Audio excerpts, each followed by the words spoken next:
Halo guys, jumpa kembali dengan saya Aldrin Teknik. Kali ini saya ingin membuat konten tentang pipa kapiler. Saya akan bahas tentang pipa kapiler, teman-teman. Pipa kapiler itu kalau buat teman-teman yang sudah bekerja sebagai seorang teknisi, mungkin sudah mengerti dan sudah tahu. Namun saya ingin membahasnya kali ini supaya bisa menjadi pengetahuan buat teman-teman yang lain yang mungkin ingin belajar atau belum mengetahui tentang pipa kapiler ini. Nah, kawan-kawan, pipa kapiler yang biasa kita jumpai pada kulkas itu seperti ini, kawan-kawan. Seperti ini. Ini saya menyediakannya untuk digunakan pada kulkas-kulkas yang akan saya perbaiki. Saya tidak membahasnya langsung pada kulkas, tetapi saya membahasnya langsung di sini, kawan-kawan. Fungsi pipa kapiler ini pada kulkas, dia untuk merubah aliran gas freon yang tadinya gas itu mempunyai tekanan yang tinggi atau bersuhu yang panas pada saat melewati kondensor. Ketika dia masuk di pipa kapiler ini, dia akan berubah menjadi tekanan yang rendah atau menjadi suhu yang dingin. Ketika dia masuk ke pipa kapiler ini, dia akan berubah menjadi dingin, kawan-kawan. Dia masuk lewat pipa kapiler ini dan dia akan masuk ke evaporator. Evaporator itu tempat di mana di dalam kulkas itu yang biasanya menjadi es, kawan-kawan. Tempat es pada kulkas, atau dinamakan tempat freezernya, kawan-kawan.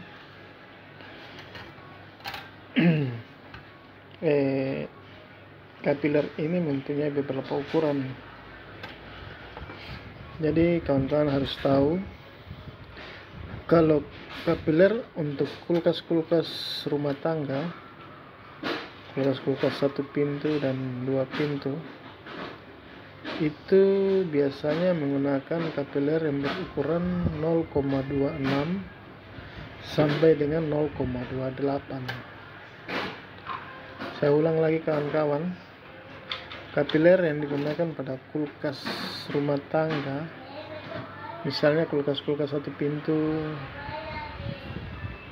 maupun kulkas 2 pintu, itu biasa digunakan ukuran kapilernya 0,26 sampai 0,28. Nah, yang saya pegang ini kapiler dengan ukuran 0,30 atau 0,31.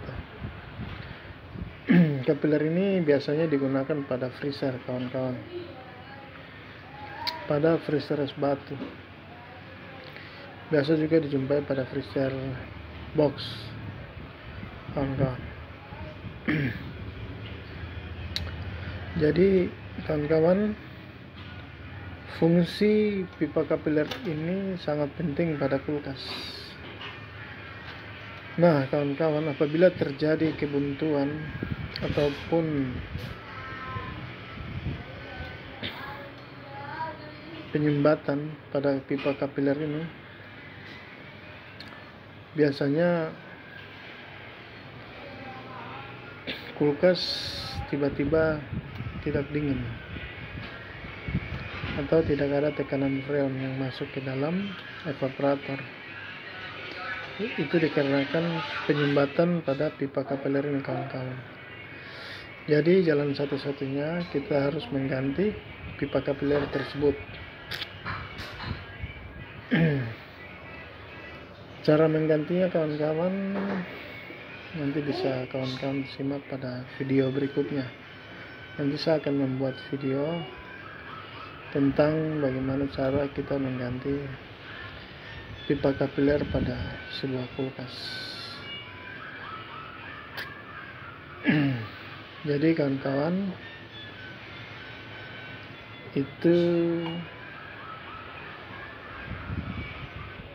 info tentang pipa kapiler kawan-kawan. Jadi pipa kapiler ini pada kulkas bisa digunakan juga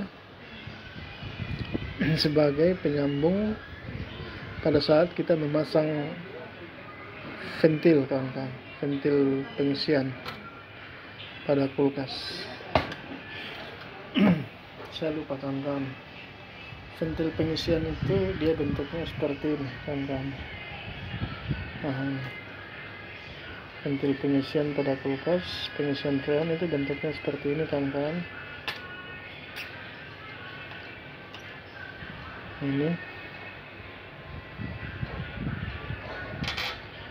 ventil ini biasanya terpasang pada pipa hisap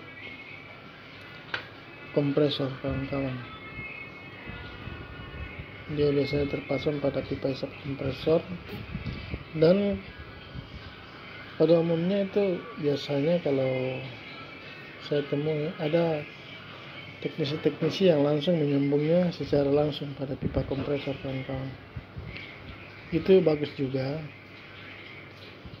Namun kalau untuk saya tidak menyambungnya langsung ke pipa hisap kawan-kawan. Saya tidak menyambungnya langsung seperti ini, tetapi saya memakai pipa kapiler ini kawan-kawan. Saya sambung dengan pipa kapiler ini.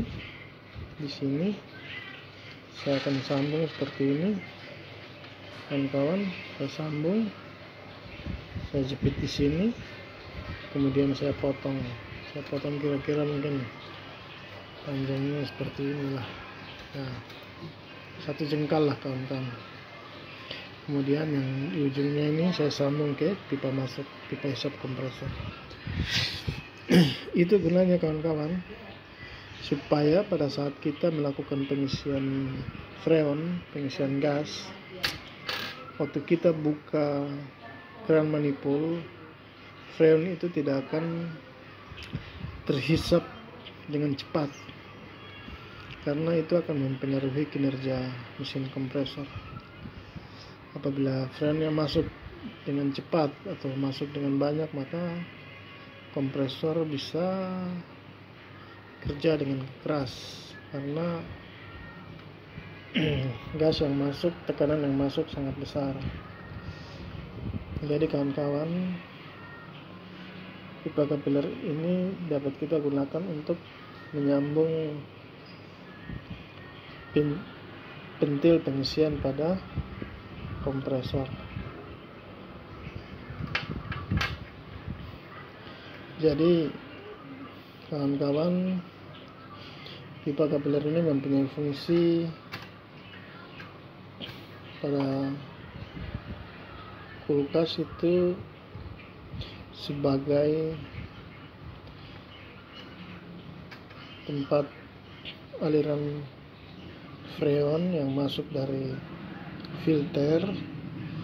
Dia rubah dari hawa yang panas atau tekanan yang tinggi, dia berubah ke tekanan rendah atau hawa dingin, kemudian masuk ke evaporator sehingga dia berubah menjadi dingin. Nah, itu kawan-kawan, sedikit penjelasan dari saya tentang fungsi pipa kapiler dan ukuran-ukuran pipa kapiler. Semoga ini bisa bermanfaat buat teman-teman yang ingin mengetahui bagaimana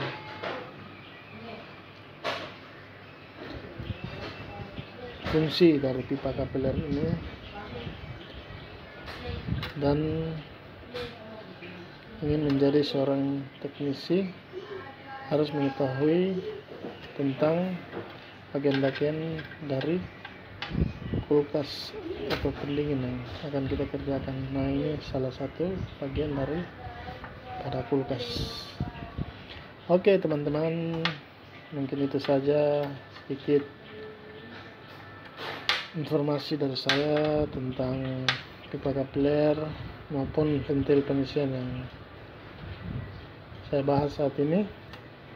Semoga ini bisa bermanfaat untuk teman-teman semua. Oke, jangan lupa teman-teman untuk like